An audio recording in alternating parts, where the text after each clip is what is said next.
هغه داسې و چې کله یې رب ورته وویل غاړه کېږده نو هغه سم د لاسه وویل ما د کائناتو واکوال ته غاړه ایښې ده.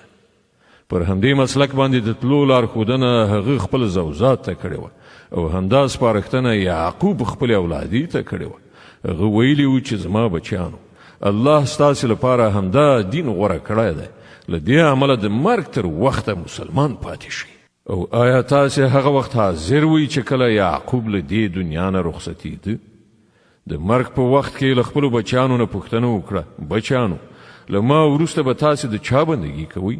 هغو ټولو په ځواب کې وویل موږ به د همغه یو خدای بندګي کوو چې هغه تا او ستا پلرونو نیکونو ابراهیم اسماعیل او اسحاق په خدایي منلی دی او موږ همغه ته غاړه ایښودونکي یو. هغوی څه کسانو چې تیر شول څه چې هغو ګټلي دي د هغو لپاره دي او څه چې تاسې ګټئ هغه ستاسې لپاره دي.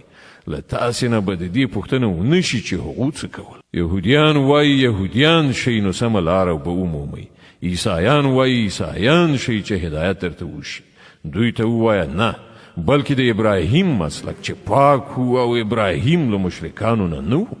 مسلمانانو ووایئ چې موږ ایمان راوړی دی په الله او پر هغه هدایت چې موږ ته راغلی دی او هغه چې ابراهیم اسماعیل اسحاق او د یعقوب زوجات ته راغلی و او هغه چې موسی عیسی او نورو ټولو پیغمبرانو ته د هغو د رب له لوري ورکړی شوی و. موږ د هغو په منځ کې هیڅ توپیر نه کوو او موږ الله ته سر ټیټوونکي یو. بیا که هغوی همغسې ایمان راوړه لکه چې تاسې راوړی دی نو سمه لاره یې وموندله او که له هغه نه مخ واړوي نو څرګنده خبره ده چې هغوی په ځیلیتوب یعنې شقاوت کې نښتي دي. له دې امله ډاډه اوسئ چې د هغو په مقابل کې الله ستاسې د ملاتړ لپاره کافي دی. هغه هر څه اوري او پر ټولو شیانو پوهیږي. ووایه د الله رنګ غوره کړئ، د هغه له رنګ نه به ښه د چا رنګ وي او موږ د همغه بندګي کوونکي یو. ای پیغمبره دوی ته ووایه آیا تاسې د الله په باب له موږ سره جګړه کوئ؟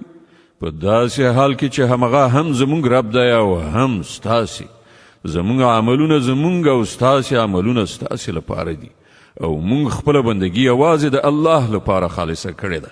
یا آیا ستاسې وینا دا ده چې ابراهیم اسماعیل اسحاق یعقوب او د یعقوب زوجات ټول یهودیانو یا نصرانیانو؟ ووایه تاسې ډېر ښه پوهیږئ که الله له هغه چا نه به لوی ظالم بل څوک وي چې د الله له لوري هغه ته د یوې شاهدۍ ذمهواري ورله غاړې شوي وي او هغه پټه کړي. ستاسې له حرکتونو څخه خو الله ناخبره نه دی.